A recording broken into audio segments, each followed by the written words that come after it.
जी please. इय्याका नअबुदु व इय्याका नस्तईन। जनाब speaker, मैं सबसे पहले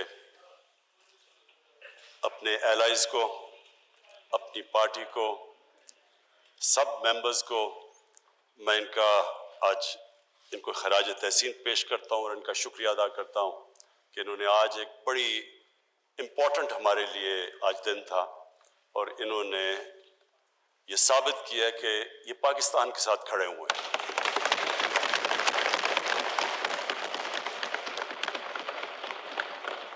स्पीकर साहब, बात ये है, ये वो लोग हैं जो इनका इंटरेस्ट ही नहीं है पाकिस्तान का। देखिए ना, अगर जो असेंबली का सबसे बड़ा काम है कि पब्लिक इंटरेस्ट की हिफाजत करना, तो क्या ये पब्लिक के इंटरेस्ट की हिफाजत कर रहे हैं? ये तो अपने जो लीडर्स की चोरी किए हुए पैसे की हिफाजत कर रहे हैं। इनका तो इंटरेस्ट ही उल्टा है पाकिस्तान से। जो पाकिस्तान का इंटरेस्ट है, पाकिस्तान का तो इंटरेस्ट है कि ये चोरी किया हुआ पैसा वापस आए। इन्होंने अपनी ऑपोजिशन का मकसद ये बना दिया कि किसी तरह वो उस चोरी किए हुए पैसे को बचा लें।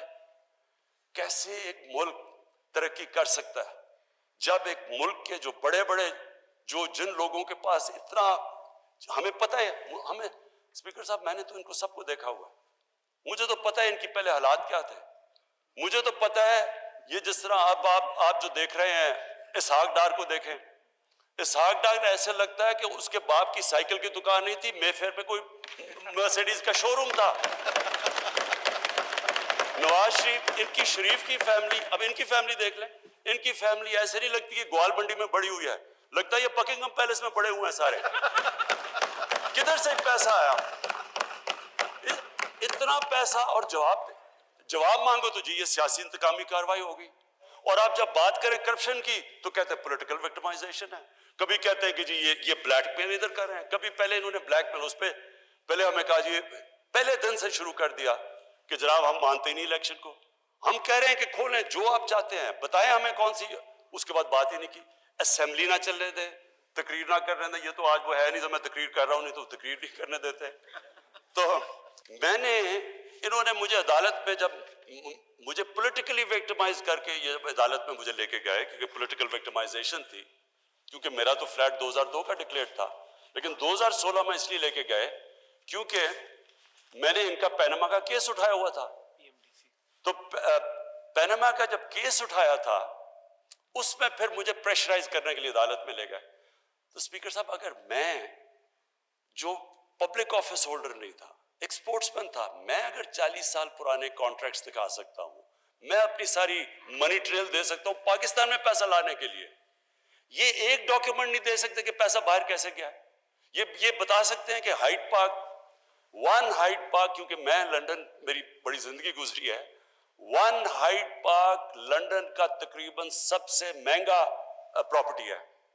मेफेयर लंदन, मेफेयर दुनिया में महंगा तरीन शहर है लंदन, और मेफेयर लंदन का महंगा तरीन इलाका है। उधर इनके पास इतनी प्रॉपर्टीज, किधर से आया पैसा? ये कोई डॉक्यूमेंट बता दें कि पैसा बाहर किधर गया। दूसरी तरफ आसिफ जरदारी की प्रॉपर्टीज की लिस्ट है, अपने नाम पे नहीं लिए हुए।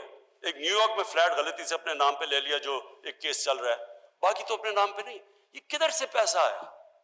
तो जब एक मुल्क की जो सरबरा, जब वो पैसा चोरी करके बाहर लेके जाते हैं और डॉलर्स में बाहर लेके जाते हैं, दुबई में इनकी प्रॉपर्टीज है, वो यहां से कन्वर्ट करते हैं, रुपए को डॉलर में बाहर ले जाते हैं। तो जब वो लेके जाते हैं, वो दो चीजें उनको करनी पड़ती है। पाकिस्तान के इदारे पहले तबाह करते हैं। पहले नैब में इन्होंने मिलकर अपना आदमी रखवाया, वो जो नैब चेयरमैन था, इन्होंने केसेस इनके बंद किए। Hudaibiya paper mill open and shut case था, उसके ऊपर इसहाक डार की बकायदा सिर्फ स्टेटमेंट नहीं है, उसने बैंक अकाउंट्स दिए हैं कि जिधर जिधर यहां से पैसा बाहर गया, नाम दिए हुए उसने। ओपन एंड शट केस, इनका अपना आदमी नैब में बैठा हुआ था, उसने वो आगे प्रोसीड नहीं किया। तो इन्होंने ये जो 10 साल के अंदर 4 गुना ज्यादा पाकिस्तान के कर्जे बढ़े हैं।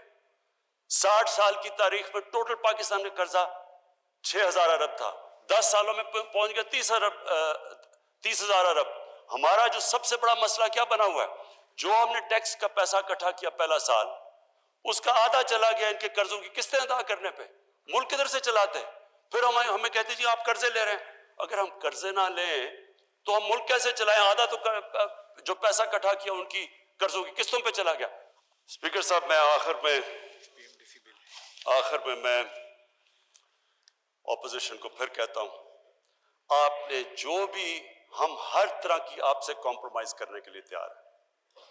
जो आप चाहते हैं मुल्क के लिए, जमहूरियत के लिए, हमारे से क्या है, हम कॉम्प्रोमाइज करने के लिए तैयार हैं। अगर इनको कोई डर नहीं है, अगर उन्होंने मनी लॉन्ड्रिंग नहीं की तो इनको फिक्र क्या चीज है? हमें क्यों नहीं डर लगा हुआ?